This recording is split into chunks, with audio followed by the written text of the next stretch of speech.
بونجور بونجور حبيباتي وينكم شنو أحوالكم؟ يا رب تكونوا في أفضل حالاتكم. توحشتكم برشا برشا برشا. إن شاء الله أنتم زاد تكونوا توحشتوني. الحقيقة الله غالب باللي نحاول ونسعى إني نعمل لي فيديو معناها في بشكل معناها متقارب، لكن ديما تجيني شوية ظروف تمنعني، وزيد أنا ديما نبعد على إني نحاول نكرر نفسي.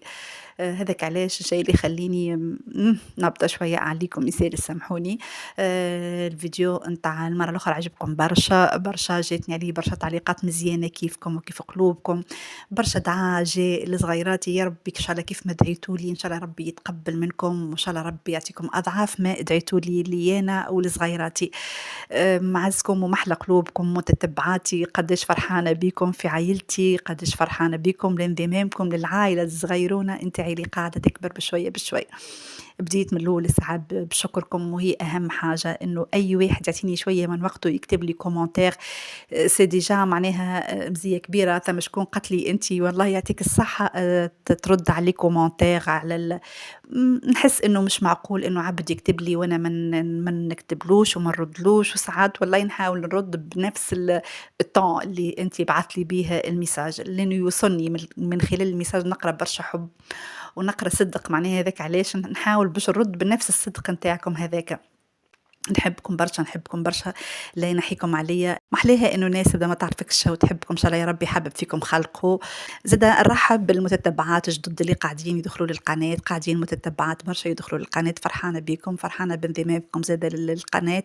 إن شاء الله يا ربي الكونتوني يكون عاجبكم، إن شاء الله ديما في تحسن. ما تنسونيش إنكم إذا كان تشوفوا حاجة باش تنقدوني، راهو نقبل أي تعليق، نقبل النقد في حدود الاحترام عادي جدا، معناها إنك تنقدني وتوجهني، احنا كلنا عائلة واحدة، وأي كلمة باش تجيني منكم أكيد باش ناخذها بصدر رحب، ونحاول إني باش دايوغ فما شكون ينقدني ولا يجيني نقد المرة الأخرى جاني نقد على ما يبدو من المتتبعة، مش عارفة هي الحقيقة ما قتليش جديدة ولا قديمة، قالت لي العنوان غلط، شبيك تكتب في العنوان معناها اللي وأخيرا ظهرت لكم بعد ندخل نلقى ضحكتني قالت لي ما شفنا كان جات مريول أخضر وطرف شعر روين والظهور. الحاصل هي محلاها راهي قالت لي من بعد راني نحبك ونتبعك ونحبك برشا، لكن كيف معناها ما يسالش والله نقبل النقد بكل صدر رحب. ضحكتني محلاها على ما يبدو اللي في قلبها على لسانها، اللي ما عجبهاش هي عبرت عليه. راهو بنات ما نتغشش معناها من أي نقد يجي فيه معناها هكا طون تاع محبة، معناها عادش بيه العباد كلها من حقها أنها تعطي رايك ويلزم تتقبله. المهم والله أنا شويتونا هذوك بالبنات راهم اللي ما عجبكمش هذوكم، أنا والله فرحانة فرحانة فرحانة بهم، على خاطر أنا قبل كنت نتعب برشا فسرتها لكم. كنت معناها كيف نظهر يدي برك راهي مشكلة يعني يلزمني في كل تحريكة نمشي للسيبور نتاع التليفون، معناها حتى في تليفون ونحركه كيف نظهر هكاك بكل معناها بالنسبة لي. وكنت حتى زادة وقت اللي بقتي هكا نبدا أنا ظاهرة فيها، كنت هذيك الحق ما تعجبنيش، نحاول باش نحيها وساعات كما قلت لكم نضحي معناها بجزء كبير من الفيديو باش ما نكونش ظاهرة. هذيك راهو أنا شنو قصدت. نرجع إذا للمحتوى نتاع الفيديو نتاع اليوم أول نهار عملت معاكم اليوم الفيديو بعد الفطور، معناه هنا ما حطيتش الفطير، من بعد أكيد هاكم نشوفكم شنو عملت، نوريكم شنو عملت في العشاء. لكن أنا تويك بديت معاكم الفيديو نتاعي من بعد ما افطرنا فطور نص نهار، معناه عدينا الصبحية الكل. لمي دنيتي عملنا الفطير افطرنا لهنا كيف ما تشوفوا. المعون هاكا لميته، اللي تستحق باش نغسله بيدي غسلته بيدي، اللي باش يتحط في الماكينة حطيته في الماكينة. تعرفوا زاد راهو هنا الماكينة مش كل شيء تغسل فيها في الماكينة، فما اللوح يتهلك في الماكينة، ثم الألمنيوم يتهلك زاد يتبدل يزرق يولي لونه خايب. ثم اللي يبدا فيه الدوغي نخاف عليه ساعات، خاطر نبدا مش متأكدة إذا كاين حاجة دو كاليتي ولا لا، نجم أنا نحطها معناها نغسلها نلقى الدوغي كله تنحى. كملت وبعد خرج كيف عديت خيشة على الكوجينة، ومن بعد باش نخرج للجاردان. خليني نجاوب على شوية أسئلة كما قلت لكم جاوني بالنسبة للمرة اللي فاتت. ثم شكون سألني لاباغي نتاع الصغيرونة هذيك نتاع الغازون منين وين. هاذيك راهو شاريها راجلي زادا كيف كيف من سوق فرنسا، باش تزيدوا تقولوا لي سوق فرنسا وين. راهو ديما أي بلاد فيها quelque part بقعة هاكا جماعة اللي يروحوا من الخارج يجيبوا هاكا شوية هاكا لي زاسبيراتور والحكايات هكا. توا هاذيك في لاباغي هاذيك شريها راجلي، يموت ياسر على التقاطيق ديما على الطقطوقة هاكا يحب عليهم، يموت على الحكايات هاذوما يمشي. تو تشوفوا زادا الفيديو اللي إن شاء الله باش نعملوا معاكم المرة الجاية وقت باش نكمل فيها البارتي نتاع الجردان. زادا واحدة نتاع غازون مزيانة زادا مدبرها من سوق فرنسا، محلاه مدبر برشا فازات من سوق فرنسا.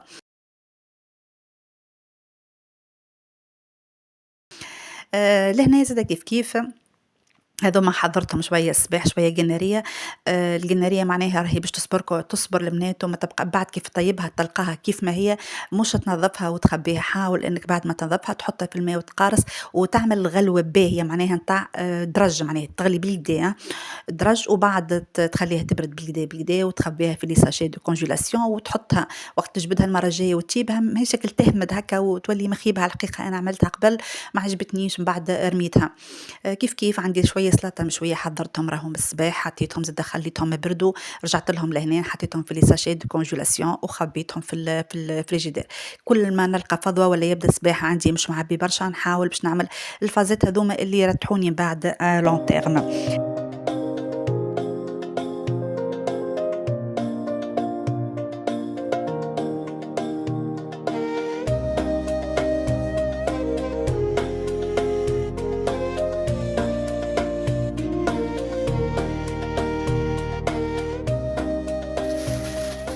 هنا كيف تشوفوا في شوية الماعون فرغهم لي راجلي وقتها بزربة خاطر باش يحاجتوا بالماشين باش نعاودوا نحطوا فيها الماعون.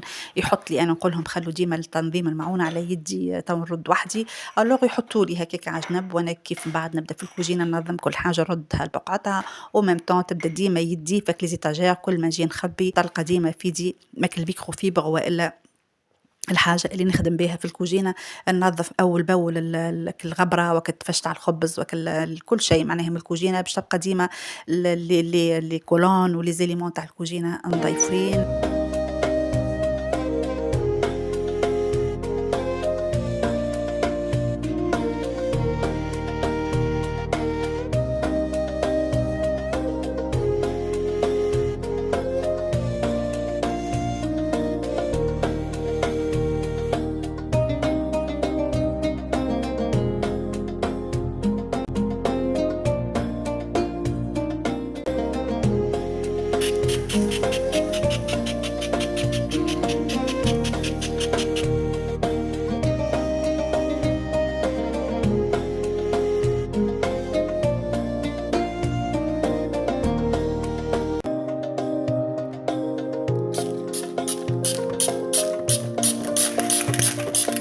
هنا كيف كيف شديت الساقين نتاع الغاز. نحاول باش نحطهم حتى مرتين في الجمعة نحطهم في الماشين. هنا اللي نعملو شنوا حطيتهم في الماء حطيتهم في اللافابو عبيتهم معناها فشفشت عليهم بالقدا فورس اكسبريس باش يسخّن الكل ويتنفخ منها ونخليها معناها في الماء. ومن بعد الحقيقة راني نشللها خاطر فما مرة حطيتها في الماشين من بعد حسيت الماشين تهل هكا تقرقشت شوي. هذاك علاش وليت ننفخها بالقدا في الفورس اكسبريس ومن بعد نهزها ونحطها في الماشين بويسك الماء سخون برشا الماشين سخون. الحقيقة رتحتني كان تعبيني برشا اللي بغا هذوما نتاع الغاز تعبيني بالقدا. البنات سألتني نسيمة على ريجيم قالت لي بربي شنو عاملة معناها شنو الريجيم اللي انت عملته معناها وخاصة اني انا حكيت بامال دو فوا على الصيام المتقطع. شو البنات باش نصدقكم القول هو انا بطبيعتي بدني مانيش ماكل جوغ اللي نسمن برشا. أنا طولي 165 متر. ديما تلقاني في 70 نلعب معناها ما بين 70 و72. آخر مرة اللي بديت فيها الصيام المتقطع ونفحت نلقى روحي وصلت 76 واللي هي عمرها ما صارت في حياتي. الحقيقة كانت لي صدمة وقت اللي لقيت روحي 76 كيلو. وكنت نحب نعمل الصيام المتقطع وإيزيتي نعمل ليه وقت اللي لقيت روحي زدت ألوغ طول ديريكت قررت باش نعمل ريجيم، وأنا مانيش ماك النوع اللي نحب لي ريجيم اللي نحرم روحي ومن بعد كيف نرجع نقص نعاود نرجع نتحل. مشيت لأكثر حاجة نقرا عليها ونسمع عليها برشا، اللي هو الصيام المتقطع. علاش مشيت له؟ لأنه أول حاجة على صحتي قبل حتى ما تكون الpoids، خاطر 76 مش معناها هيك المصيبة الكبرى، ياسر حسيت روحي في دبشي معناها هكا بدني شوية تبدل، لكن والكرش ظهرت وكل شيء، لكن يعني مش هاكا اللي معضلة كبيرة.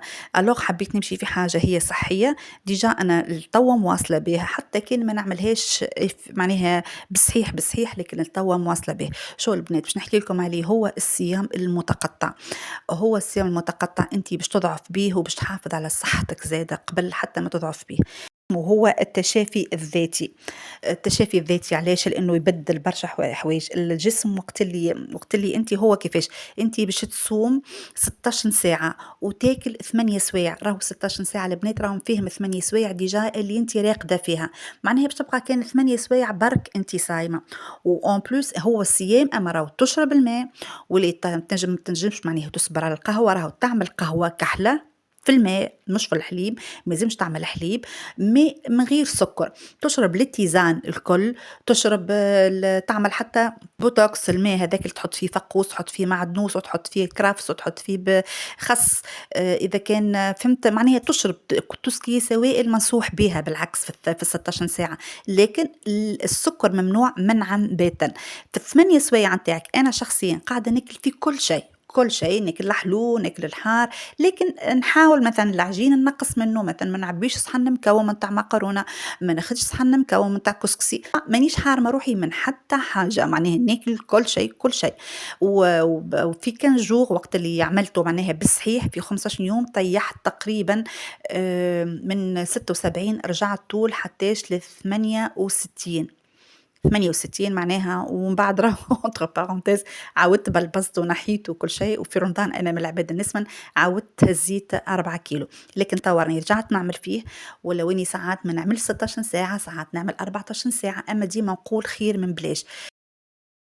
البنات باش نعطيكم عليه هو مضى، باش نحكيكم أنا على الرجيم تاع الصيام المتقطع، راهو هو كيف البدن، علاش نحنا نقولوا هو رجيم تاع الشفاء، لخاطر البدن وقت ما يلقى حتى شيء ياكل يولي يلوج الداخل، يفركس الداخل على أي خلية ماهيش قايمة بالواجب نتاعها، فيكسرها باش ياخذ منها هو المعادن والفيتامينات، معناها خلية اللي بدات تعجز، يبدا الجسم يجدد في نفسه بنفسه، ياكل حاشيكم ولطف عليكم هاك الأمراض الخايبة كما الخلايا السرطانية اللي تبدا الداخل، احنا كنا حاشيكم نخافوا منه ونقولوا انه مرض صامت، لكن وهو صامت الداخل وقت تعمل الصيام المتقطع ديجا الجسم وقت ما يلقاش ماكلك فيك 16 ساعة يرجع ياكل في روحه، الداخل يرجع ياكل في روحه، يعني يجي الخلية يلقاها زايدة، يلقاها اش تعمل هذه الخلية، شنو يكسرها باش ياخذ منها الماء، ياخذ منها الطاقة، ياخذ منها كل شيء.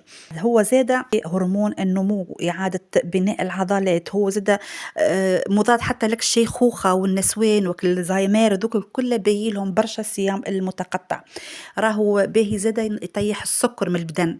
انا عندي بار اكزامبل، انا عن نفسي عندي تجربه، جات امراه تعاون فينا في حماتي عملته برغم هي مراه كبيره، تحكي لي قالت لي بنيتي كنت نعاني من السكر ونعاني من الدم وانا ما عندي حتى حد يهزني كل ليله، والجيران معناها نهار هزيني على الدم نهار هزيني على السكر، قالت لي من اللي عملته الحمد لله يا ربي تحلف، قالت لي الطبيب نحالي الحراب نتاع الدم، وإفكتيفمون أنا راهو قريت عليه برشا، دوم علاش نحكي فيهم ليكم وأنا متأكدة منهم، معناها قريت عليه، سمعت عليه برشا على اليوتيوب، دخلت طب شفت تجارب، معناها البنات ننصحكم بيه، مش مجرد إنك باش تنقص وتضعف هكا هو، لا زاد باش يتحسن بدنك كومبليتمون، وكل وجه يرجع يتكبس، وكل وجه هكا يرجع يضوى، وكل ماء يخرج على وجهك، معناها بالحق بنات حاولوا بدلوا السيستم دو في نتاعكم.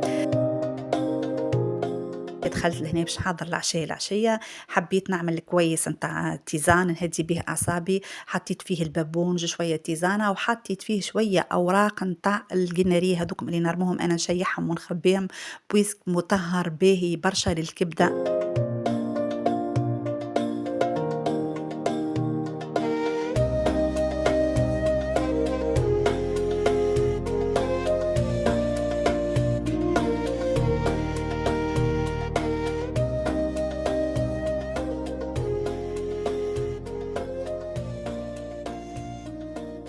العشاء نتاعنا، ومش العشاء نتاعنا على خاطر أنا الحقيقة ناكل حاجة أخرى، ما ناكلش لي بات في الليل، لكن هذا عشاء نتاع وليدي وراجلي، جوست شوية طلية تلي تك تك عملته في الليل عندي.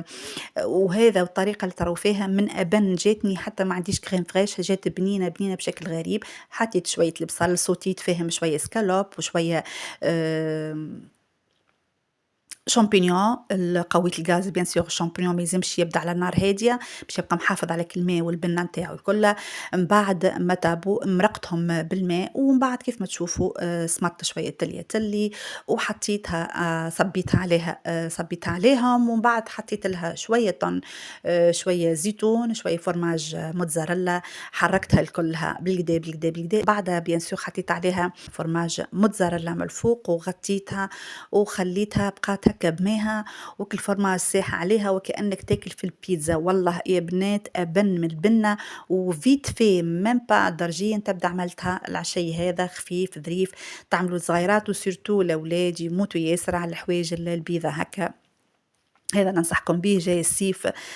تك تك معناها حتى العشية تتكى ترتاح وتقوم من بعد تعمل هالعشي الحلو البنين الخفيف الظريف واللي يحبوه صغيراتكم، وأكيد انتم باش تحبوه إذا كان طيبتوه بطريقتي. حتى لهنا البنات الفيديو نتاعنا وفاه، ان شاء الله يا ربي يكون المحتوى يعجبكم، ان شاء الله خفيف ظريف عليكم، ان شاء الله ما نكونش قلقتكم هريت برشا، نحس في روحي نزل بخاطر حبيت نحكي لكم على الصيام المتقطع. خليتكم في وديعة ربي، نحبكم برشا برشا برشا. وفي الاخر هنا تاع الفيديو كنت تشوفوا خليتكم هكا فيسا فيسا هكا على الفيديو الجاي شنو باش نقدموا فيه ان شاء الله يا ربي. باش نبداو عاد تويكا تحضيرات الربيع، باش نبداو ساعة بك باش نخرج باش الشتاء لهنا كرفي كبير حليته في بيت النوم. الفيديو الجاي ان شاء الله فيه بارتي كبيرة منه في بيت النوم، واكيد متنوش فيه برشا حاجات اخرين اكيد باش يعجبكم. باي باي حبيباتي، خليتكم في وديعة ربي، نحبكم برشا برشا، بوسة كبيرة.